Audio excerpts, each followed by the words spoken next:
High বন্ধুরা, আমি অভিজিৎ। আজ একটা নতুন ভিডিও নিয়ে এলাম। এটা Honda SP sign ba6 model. এটা বাইকটা স্টার্ট হচ্ছিল না, তাই আমার কাছে নিয়ে এসছে। স্পার্কিং চেক করা হলো, ঠিকঠাক আছে।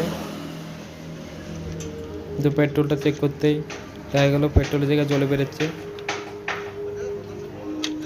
প্রায় 1 লিটারের মতো জল বার করেছি। ভিডিওটা যদি ভালো লাগে লাইক, সাবস্ক্রাইব, শেয়ার করে দেবেন।